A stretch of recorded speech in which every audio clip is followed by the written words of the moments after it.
ಮಾಡಿನೇ ಇಲ್ಲಿ ಬರ್ರಿ ಸ್ವಲ್ಪ ಹಿಡ್ಕೋಬೇಕು ದೂರದಿಂದ ಎಲ್ಲರೂ ಕಾಣಂಗಿರ್ಬೇಕು ಮೂರ್ತಿ ಕಾಣಬೇಕು ಅಷ್ಟೇ ಹಿಡ್ಕೊಂಬಿಟ್ರೆ ಬಾ ಮೈಬೋಣ ಬಾ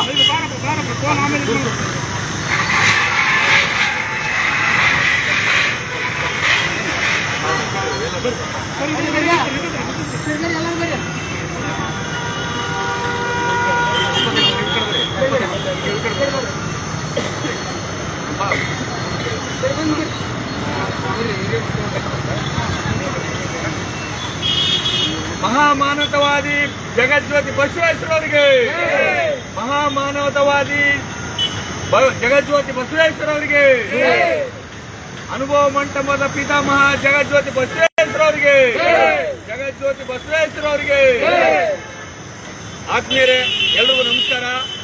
ನಾವು ಇವತ್ತು ಕರ್ನಾಟಕ ರಾಷ್ಟ್ರ ಸಮಿತಿ ಪಕ್ಷದ ವತಿಯಿಂದ ಏನು ಕೊಪ್ಪಳ ಜಿಲ್ಲೆ ಗಂಗಾವತಿ ತಾಲೂಕಿನಲ್ಲಿ ಇವತ್ತು ರೈತ ಚೈತನ್ಯ ಯಾತ್ರೆ ಅನ್ನುವಂಥ ಕಾರ್ಯಕ್ರಮವನ್ನು ಹಮ್ಮಿಕೊಂಡಿದ್ದೀವಿ. ಈ ರೈತ ಚೈತನ್ಯ ಯಾತ್ರೆ ಇಂದು ಮತ್ತು ನಾಳೆ 2 ದಿನಗಳ ಕಾಲ ಪ್ರತಿ ಹಳ್ಳಿಗಳಿಗೆ ಭೇಟಿ ಕೊಟ್ಟು ಅಲ್ಲಿ ರೈತರ, ಕೃಷಿ ಕಾರ್ಮಿಕರ, ಬಡವರ, ಹಿಂದುಳಿದವರ, ಯುವಕ ಯುವತಿಯರ ಎಲ್ಲಾ ವರ್ಗದ ನಾಗರಿಕರ ಕುಂದು ಕೊರತೆಗಳನ್ನ, ಸಮಸ್ಯೆಗಳನ್ನ ಪಟ್ಟಿ ಮಾಡಿ ಆ ಪಟ್ಟಿಯನ್ನು ತಂದು ಮಾನ್ಯ ತಹಶೀಲ್ದಾರ್ ಮುಖಾಂತರ ಮನವಿ ಮಾಡಿ ಗಂಗಾವತಿ ತಾಲೂಕಿನಾದ್ಯಂತಿರುವಂತಹ ಹಲವಾರು ಸಮಸ್ಯೆಗಳನ್ನ ಪರಿಹಾರ ಮಾಡಿ ಅಂತೇಳಿ ಒತ್ತಾಯಿಸಿ ರೈತರಿಗೆ ಶಕ್ತಿ, ಚೈತನ್ಯ, ಧೈರ್ಯವನ್ನು ತುಂಬುವಂತ ಕಾರ್ಯಕ್ರಮವನ್ನ ಕರ್ನಾಟಕ ರಾಷ್ಟ್ರ ಸಮಿತಿ ಪಕ್ಷದ ರಾಜ್ಯ ರೈತ ಘಟಕದ ನೇತೃತ್ವ ಹಾಗೂ ಗಂಗಾವತಿ ತಾಲೂಕಾ ಘಟಕದ ನೇತೃತ್ವದಲ್ಲಿ 2 ದಿನಗಳ ಕಾಲ ಕಾರ್ಯಕ್ರಮ ಹಮ್ಮಿಕೊಂಡಿದ್ದೀವಿ. ಈಗ ನೀವೆಲ್ಲರೂ ಗಮನಿಸಿದಂತೆ ಜಗಜ್ಯೋತಿ ಬಸವೇಶ್ವರವರಿಗೆ ಮಾಲಾರ್ಪಣೆ ಮಾಡುವ ಮೂಲಕ ಈ ಕಾರ್ಯಕ್ರಮಕ್ಕೆ ಚಾಲನೆಯನ್ನ ನೀಡಲಾಗಿದೆ.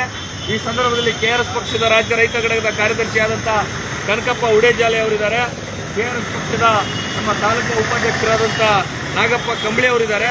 ನಮ್ಮ ದುರ್ಗಪ್ಪ ಪಕ್ಷದ ಸೈನಿಕರಾದಂತಹ ದುರ್ಗಪ್ಪ ಅವರಿದ್ದಾರೆ. ನಮ್ಮ ರೈತ ಸಂಘದ ಮುಖಂಡರಾಗಿರ್ತಕ್ಕಂಥ ಪಿ ಆನಂದ್ ಅವರಿದ್ದಾರೆ. ಆಮೇಲೆ ನಮ್ಮ ಪಕ್ಷದ ಇನ್ನೋರ್ವ ಸಂಘಟನಾ ಕಾರ್ಯದರ್ಶಿಯಾದಂತಹ ಮೈಬೂಬ್ ಅವರಿದ್ದಾರೆ. ನಮ್ಮ ಪಕ್ಷದ ಇನ್ನೋರ್ವ ಮುಖಂಡರಾಗಿರ್ತಕ್ಕಂಥ ಗಣೇಶ್ ಶಿಂದೆ ಅವರಿದ್ದಾರೆ. ನಮ್ಮ ಪಕ್ಷದ ಇನ್ನೋರ್ವ ಮುಖಂಡರಾಗಿರ್ತಕ್ಕಂಥ ನಮ್ಮ ಬಸಣ್ಣ ಅವರಿದ್ದಾರೆ. ನಮ್ಮ ಇನ್ನೋರ್ವ ಪಕ್ಷದ ತಾಲೂಕಾ ಕಾರ್ಯದರ್ಶಿಯಾದಂಥ ಮುದಿಯಪ್ಪ ಅವರಿದ್ದಾರೆ. ಆಮೇಲೆ ವಿಡಿಯೋ ಮಾಡ್ತಾ ಇರತಕ್ಕಂಥವ್ರು ದುರ್ಗೇಶ್. ಇವರೆಲ್ಲರೂ ಸೇರಿ ಇವತ್ತೊಂದು ಶುಭ ಸಂದರ್ಭಕ್ಕೆ ಸಾಕ್ಷಿ ಆಗ್ತಾ ಇದ್ದೀವಿ.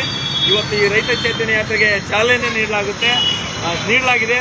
ಈ ಚಾಲನೆ ನೀಡುವಂತ ಕಾರ್ಯಕ್ರಮದಲ್ಲಿ ಭಾಗವಹಿಸುವಂತ ಮತ್ತೊಮ್ಮೆ ಎಲ್ರಿಗೂ ನಮಸ್ಕರಿಸಿ ನಾನು ಈ ಮೂಲಕ ಗಂಗಾವತಿ ತಾಲೂಕಿನ ಜನರಲ್ಲಿ ವಿನಂತಿ ಮಾಡಿಕೊಳ್ಳೋದೇನೆಂದ್ರೆ, ಈ ಕಾರ್ಯಕ್ರಮ ನಿಮ್ಮ ಮಕ್ಕಳ, ಮೊಮ್ಮಕ್ಕಳ ಮತ್ತೆ ರೈತರ, ಮಹಿಳೆಯರ, ಕೃಷಿ ಕಾರ್ಮಿಕರ ಎಲ್ಲಾ ವರ್ಗದ ನಾಗರಿಕರ ಹಿತದೃಷ್ಟಿಗಾಗಿ ಇವತ್ತು ಹಳ್ಳಿ ಕಡೆ ಹೋಗ್ತಾ ಇದ್ದೀವಿ. ಇವತ್ತು ಇಂಥ ಕಾರ್ಯಕ್ರಮವನ್ನ ಇಲ್ಲಿರ್ತಕ್ಕಂಥ MLAಗಳು ಮಾಡ್ತಾ ಇಲ್ಲ, MP ಗಳು ಮಾಡ್ತಾ ಇಲ್ಲ, ರೈತರನ್ನ ಮಾತಾಡಿಸುವಂಥದ್ದು, ರೈತರ ಕಷ್ಟಗಳನ್ನ ಕೇಳುವಂಥದ್ದು ಯಾರು ಮಾಡ್ತಾ ಇಲ್ಲ.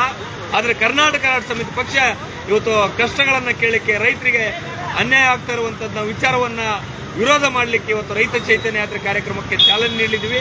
ಈಗ ಹಳ್ಳಿ ಕಡೆ ಕೂಡ ಭೇಟಿ ಕೊಡ್ತಾ ಇದ್ದೀವಿ. ಅಲ್ಲಿ ಮುಂದಿನ ಲೈವ್ ಅಲ್ಲಿ ನಿಮಗೆ ಒಂದೊಂದು ಹಳ್ಳಿಗಳ ಕಾರ್ಯಕ್ರಮವನ್ನು ಕೂಡ ಲೈವ್ ಮುಖಾಂತರ ನಿಮಗೆ ತಿಳಿಸ್ತೀವಿ ಅಂತ ಹೇಳ್ತಾ ಎಲ್ರಿಗೂ ನಮಸ್ಕಾರ, ಧನ್ಯವಾದಗಳು.